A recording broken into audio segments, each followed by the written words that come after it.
contribuinte que pagou PIS e COFINS a mais do que devia tem direito à devolução. Esse foi o entendimento do Supremo Tribunal Federal no julgamento de um recurso apresentado por um grupo de postos de combustíveis. O julgamento foi realizado pelo plenário virtual. Veja agora os detalhes dessa decisão com a nossa consultora jurídica aqui da TV Justiça, Gisele Reis. O PIS, que é o Programa de Integração Social, e a COFINS, que é o financiamento da Seguridade Social, são os tributos mais onerosos porque estão presentes em praticamente quase todos os segmentos da cadeia produtiva do Brasil. Eles são calculados com base na receita ou faturamento das empresas. O pagamento se dá de forma presumida. Primeiro é feito por uma estimativa de forma provisória e, num outro momento, haverá a apuração do cálculo efetivo para saber se os parâmetros fixados por estimativa se tornaram concretos. Se no momento do cálculo efetivo ficar constatado que o contribuinte pagou mais imposto que devia, ele tem direito a ser restituído. Isso pode acontecer, por exemplo, naqueles casos em que as mercadorias foram vendidas por preço inferior ao estimado. Esse foi o entendimento do STF na análise do recurso que foi apresentado contra a decisão do Tribunal Regional Federal da 2ª Região, que negou a devolução dos valores recolhidos a maior. O ministro Marco Aurélio enfatizou que a devolução do que foi pago a mais é devida e evita o enriquecimento ilícito do erário público. Por maioria dos votos, os ministros seguiram o entendimento do relator e, por causa da repercussão geral reconhecida, essa decisão deve ser seguida por todos os demais órgãos do Poder Judiciário. O Ministério Público Federal denunciou o ex-secretário nacional de Justiça e ex-secretário de Administração Penitenciária do Rio de Janeiro, Astério Pereira, e outras 10 pessoas por lavagem de dinheiro. As informações com o repórter Leandro de Souza. Segundo a denúncia do Ministério Público Federal, Astério Pereira e outros 9 denunciados participariam de um esquema de pagamento de propina a conselheiros do Tribunal de Contas do Estado do Rio de Janeiro. Em troca, o TCE validava pagamentos de valores pelo Estado carioca à empresa Denjur Singular, que tinha contratos firmados com a Secretaria de Administração Penitenciária do Rio, comandada por Astério. A empresa pertence ao ex-secretário e um sócio dele, que também foi denunciado. Em razão das vantagens indevidas pagas aos conselheiros do TCE carioca, a empresa teria recebido mais de 9.400.000 reais. O esquema teria sido descoberto a partir da deflagração das operações Pão Nosso, Descontrole e Titereiro da Polícia Federal. Segundo o MP, o ex-secretário chefiava o esquema e atuava para garantir que a Secretaria de Administração Penitenciária do Rio de Janeiro firmasse os contratos com a empresa. Além da condenação dos acusados, o Ministério Público Federal pede a reparação de mais de 9.200.000 reais por danos morais e materiais. Superior Tribunal de Justiça entende que não pode haver doação entre cônjuges em regime de comunhão universal de bens. As informações com a repórter Jéssica Castro. Os ministros da 3ª turma analisaram o caso de uma mulher que cedeu cotas de uma empresa para o marido, mas após a morte dela, o irmão entrou na justiça para anular a doação. Foi alegado que a irmã foi casada no regime de comunhão universal de bens e que por isso a doação de patrimônio não teria qualquer eficácia, porque todos os bens pertenciam ao casal. A Justiça Estadual entendeu que não havia impedimento legal para a doação entre cônjuges e que esse ato é um negócio jurídico realizado em vida por pessoa maior e capaz. Mas a relatora do recurso no STJ, a ministra Nancy Andrighi, ressaltou que o regime de comunhão universal implica a comunicação de todos os bens, presentes e futuros, e que por isso não pode haver doação entre cônjuges que optam por esse tipo de regime matrimonial. Os ministros da 3ª turma entenderam que, nesse caso, o produto da doação passaria a ser novamente bem comum do casal.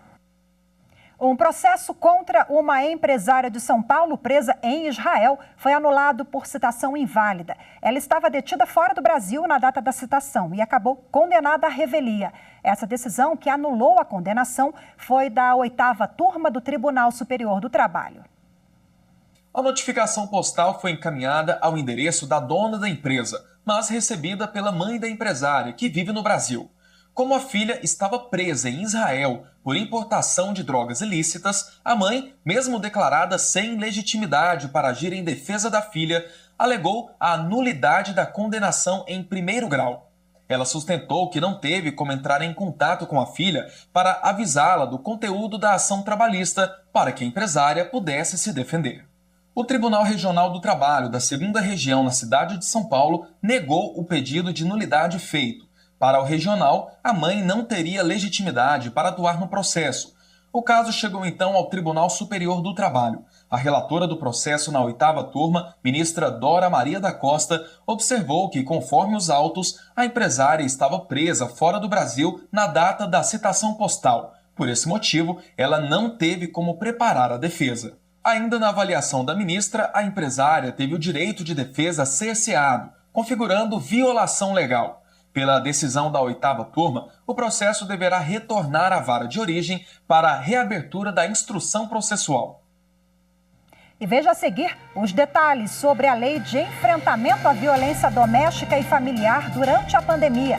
Nós vamos conversar com a advogada Gisele Farinhas sobre esse assunto. Daqui a pouquinho, não saia daí.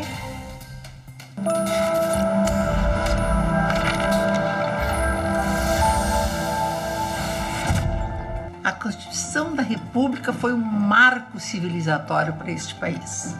Em primeiro lugar, implantou a absoluta igualdade entre homens e mulheres de uma maneira muito enfática e repetitiva. Também alargou o conceito de família, trouxe todas as estruturas de convívio que têm o afeto e a responsabilidade como norte.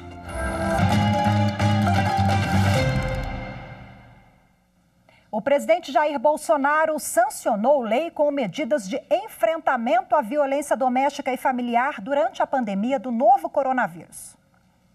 A legislação aumenta os recursos para que as vítimas denunciem e procurem ajuda pela internet ou por telefone. O atendimento presencial continua sendo o principal meio nos crimes graves, como estupro, feminicídio, lesão corporal, ameaça e corrupção de menores. Órgãos e serviços devem funcionar 24 horas por dia para garantir a segurança das mulheres. A medida leva em consideração o aumento de casos de violência doméstica e familiar durante o período de isolamento social. De acordo com a Ouvidoria Nacional dos Direitos Humanos, desde o início da pandemia do novo coronavírus, as denúncias aumentaram 30% em todo o país. Atualmente, o governo já oferece diversos canais de atendimento. Por telefone tem o Disque 100, Disque Direitos Humanos, e o Ligue 180, Central de Atendimento à Mulher. Além disso, tem o aplicativo Direitos Humanos Brasil e o grupo no Telegram Direitos Humanos Brasil Bot, que informa todas as delegacias, centros especializados e organizações de amparo à mulher mais próximas da vítima. Bom, e para repercutir o assunto, eu converso agora ao vivo com a advogada Gisele Farinhas. Doutora Gisele, boa tarde, muito obrigada por participar aqui conosco. Boa tarde, a TV Justiça. Bom, qual é a leitura que a senhora faz da criação de mais uma lei de enfrentamento à violência doméstica? Porque nós já temos aí a Lei Maria da Penha, né? Agora mais esse reforço? Certo, de fato, a minha leitura é positiva, veio em uma boa hora, no momento de pandemia, em que houve um considerável aumento de violência doméstica e familiar. Essa lei, a 14.022 de 2020, veio ampliar essa proteção aos vulneráveis, né? Não só a violência doméstica cometida contra a mulher, mas também contra idosos, deficientes e crianças. Agora, nós também temos a 14.022, que foi sancionada agora pelo presidente Bolsonaro, e temos também outra novidade, além dessa, de contemplar os idosos, os mais vulneráveis. O que a senhora destaca dessa lei, doutora? Na verdade, a prioridade com relação ao atendimento, aos processos em que envolvam violência doméstica e familiar, e também a possibilidade de atendimento nos canais por aplicativos virtuais, também é uma inovação da lei, além dos que usualmente a gente já conhece através do Disque 100 e o Disque 180. Bom, nós tivemos um aumento muito significativo de violência doméstica desde março para cá, desde o início da pandemia, do isolamento social. E o Judiciário, o Ministério Público, todos os atores envolvidos, eles estão preparados nesse atendimento. Nós mostramos na reportagem canais de denúncia, mas quem não pode procurar esse apoio pessoalmente, justamente diante desse isolamento, quais são os canais? Na verdade, diante do isolamento, existe a possibilidade pelos canais virtuais, né, por aplicativo Direitos Humanos Brasil, pelo registro de ocorrência online, delegacias online e pelo telefone.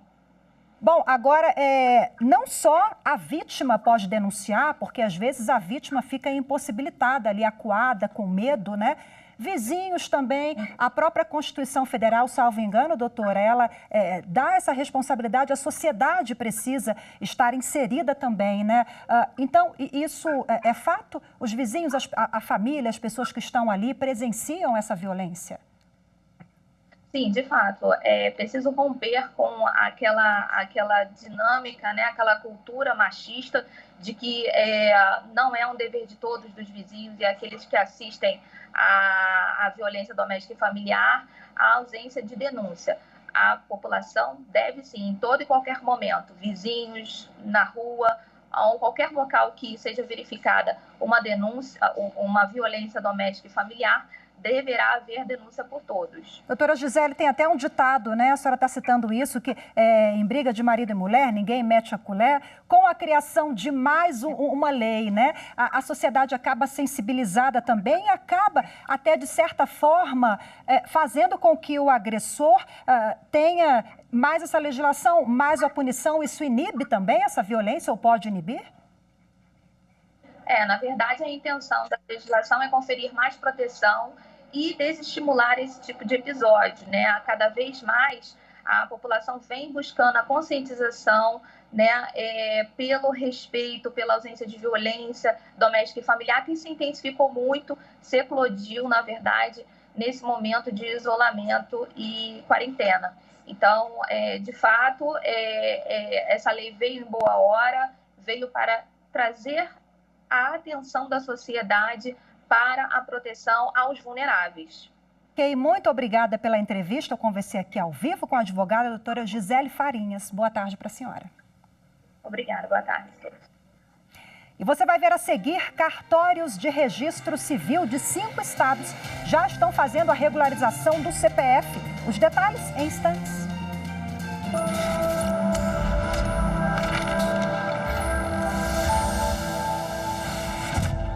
A nossa Constituição é a lei suprema, fundamental, que serve como base de ordem para as relações interpessoais em relação com o Estado. As demais leis estão subordinadas a ela. Portanto, a Constituição, como fundamento primário do Estado, o nosso chamado Estado de Direito, é a garantia dos deveres e direitos de todos os cidadãos e da nossa democracia.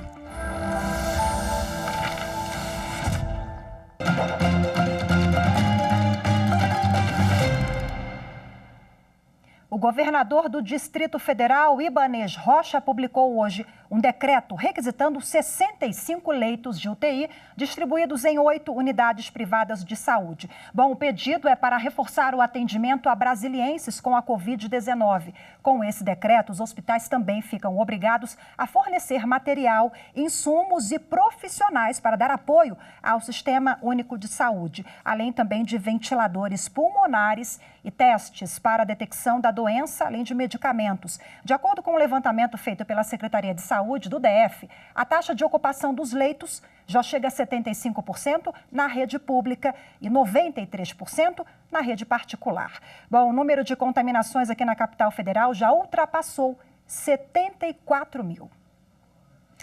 Cartórios de registro civil de 5 estados já estão fazendo a regularização do CPF. A Receita Federal ela fez um convênio com a Associação de Registradores de Pessoas Naturais. Isso para garantir o atendimento e agilizar a regularização do cadastro de pessoas que querem receber o auxílio emergencial pago pelo governo. Desde que o cadastro para receber o auxílio emergencial de R$ 600 pago pelo governo federal foi anunciado, filas começaram a se formar nos postos de atendimento da Receita.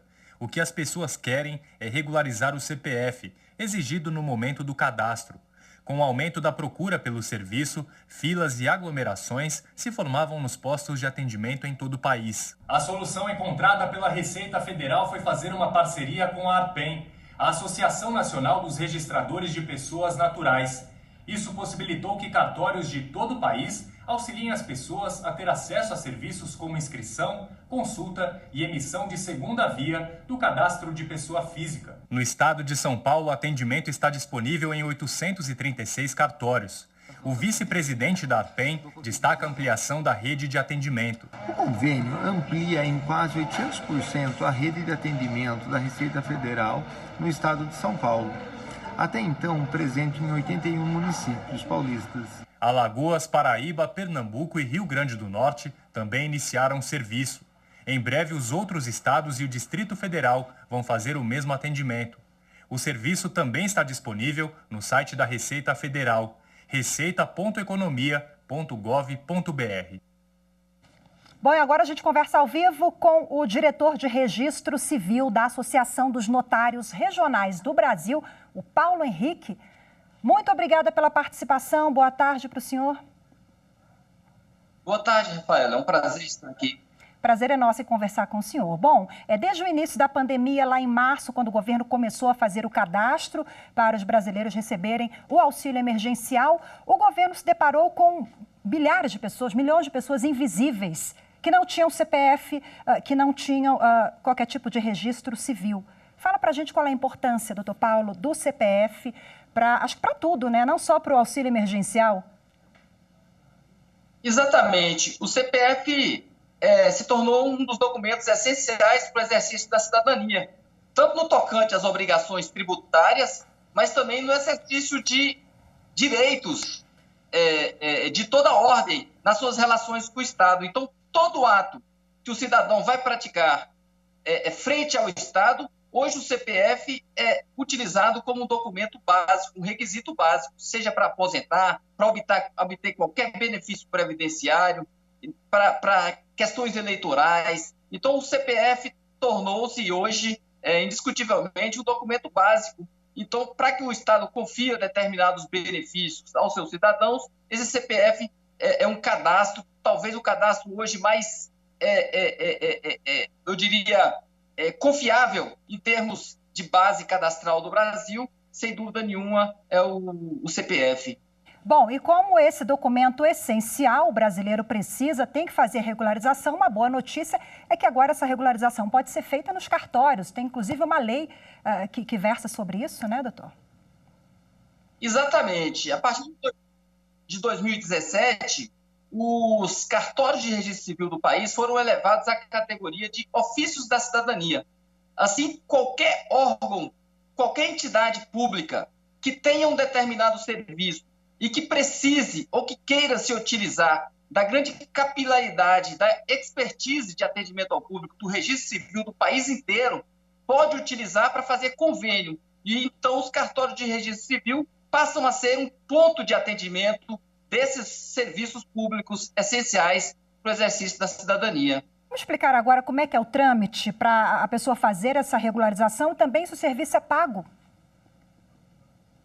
O trâmite, na medida que os cartórios passem a aderir a esse serviço e eles se espalhem pelo país, e como foi dito, aqueles 5 estados que já estão praticando este ato, o cidadão comparecendo ao cartório, munido dos documentos necessários àquela alteração, por exemplo, se uma pessoa casou e alterou o nome, precisa alterar o seu nome no cadastro CPF. Então, o próprio cartório em que ela se casou já vai poder alterar esse nome dela no cadastro. Ela não vai precisar sair do cartório e ir a um outro órgão, ou no Correio, ou na Caixa Econômica, e às vezes no município dela nem tem uma agência da Caixa ou dos Correios, e ela poderá, certamente, no cartório de registro civil do seu município e praticar esse ato, ou seja, já no ato do casamento ou do divórcio, ou de um reconhecimento de paternidade em que a pessoa altera o nome também, neste próprio ato, ela já vai poder requerer a prática. E em qualquer outra demanda de alteração de registro civil, que altere o seu nome, os seus dados, alteração de gênero, no próprio cartório em que ela fizer estes procedimentos, ela vai poder requerer também a alteração no CPF. E outras pendências que ela tiver em relação ao cadastro de CPF, ela também vai poder resolver no cartório de registro civil. Esse valor ele tem um custo para o cidadão que demande esse serviço, é o mesmo custo que é cobrado, o mesmo valor que é cobrado na agência da Caixa e no Correio, hoje é um valor de R$ 7,00 por demanda, por alteração ou regularização, ou mesmo inscrição de CPF para aquelas pessoas que não tinham, já que hoje os novos registros que a gente faz no cartório de registro civil, dos recém-nascidos, eles automaticamente já saem com o CPF de forma gratuita. Então, daqui a um tempo, todo cidadão que nasceu e que vem nascendo, ele já nasce automaticamente no registro de nascimento, já lhe é atribuído um CPF, de forma que ele não vai precisar no futuro se inscrever novamente. Precisa regularizar também um valor acessível, né? R$ 7,00, uma medida de desburocratização e rapidez também. Conversei ao vivo com o Dr. Paulo Henrique, que é o diretor civil da Associação dos Notários Regionais do Brasil. Muito obrigada, boa tarde, aqui do DF, do Distrito Federal. Boa tarde, doutor Paulo. Boa tarde, é um grande prazer. O presidente do Supremo Tribunal Federal e do Conselho Nacional de Justiça, ministro Dias Toffoli, retomou hoje as visitas aos tribunais regionais. Por causa da pandemia, os encontros são por videoconferência. A primeira visita foi ao Tribunal Regional do Trabalho da 10ª Região, que atende o Distrito Federal e Tocantins. Ao abrir a videoconferência, o presidente do Supremo Tribunal Federal e do Conselho Nacional de Justiça, ministro Dias Toffoli, afirmou que o encontro virtual foi a forma encontrada para manter a visita aos tribunais, mesmo com a pandemia. É evidente que gostaríamos, até pela proximidade, de ter uma visita presencial. Penso que essas visitas foram extremamente importantes e relevantes do ponto de vista institucional e também do ponto de vista da jurisdição. Dias Toffoli ouviu dos desembargadores um relato da situação no tribunal e das expectativas em relação ao trabalho. O presidente do TRT lembrou que assumiu o cargo no início da pandemia e destacou o desempenho da corte mesmo com isolamento social. Assumimos no dia 23 de março, exatamente no início do fechamento das atividades com a crise da Covid. Trata-se, conforme eu já destaquei, de um momento extremamente grave, mas que nós estamos com o tribunal funcionando, evidentemente observadas as dificuldades e as limitações que causaram toda uma mudança de cultura. Mas os desembargadores também manifestaram preocupação com a retomada dos trabalhos. A expectativa é de um aumento da procura pela justiça trabalhista. Nós já estamos na expectativa de um aumento grandioso das demandas trabalhistas, com os impactos de demissões, com suspensões contratuais, com as alterações que decorrem das legislações que o Congresso Nacional e a Presidência da República tiveram que provocar nesse momento excepcional. Nós precisaremos de muito trabalho para conseguirmos dar conta dessa demanda que enfrentaremos, principalmente nesse momento de crise que assola a todos. Outra preocupação é com a dificuldade de acesso dos trabalhadores de baixa renda, principalmente na primeira instância. Nós, no segundo grau, não sofremos quase nada em relação ao resultado dos trabalhos. O primeiro grau, sim. O primeiro grau tem sérios problemas, né? Realizar audiência é difícil. Realizar, por exemplo, uma instrução, qual a segurança que nós temos do isolamento de testemunhas e essas coisas todas. Os desembargadores também lamentaram medidas recentes, como a reforma trabalhista e outras leis, que buscam diminuir a atuação da Justiça do Trabalho. E, juntamente com o vice-presidente da Associação Nacional dos Magistrados da Justiça do Trabalho, agradeceram ao ministro Dias Toffoli pela defesa que tem feito da Justiça Trabalhista. Mais do que a Justiça do Trabalho, está em xeque, está ameaçado é o direito do trabalho, com tantos atos dos mais diversos, diminuindo, reduzindo o potencial do direito do trabalho. É, de fato, uma preocupação grande da parte da ANAMATRA, né? Também da defesa dos direitos sociais, do direito do trabalho, enfim, de toda a nossa estrutura da Justiça do Trabalho. Dias Toffoli agradeceu as manifestações e confirmou que a procura pela Justiça do Trabalho realmente deve aumentar, o que vai exigir um preparo.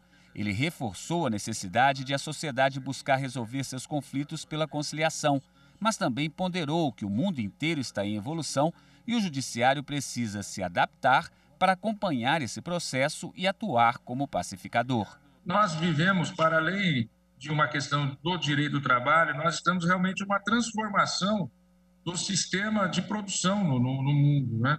Então, a Justiça do Trabalho também tem que estar atenta a isso, né? Nós somos um serviço à sociedade.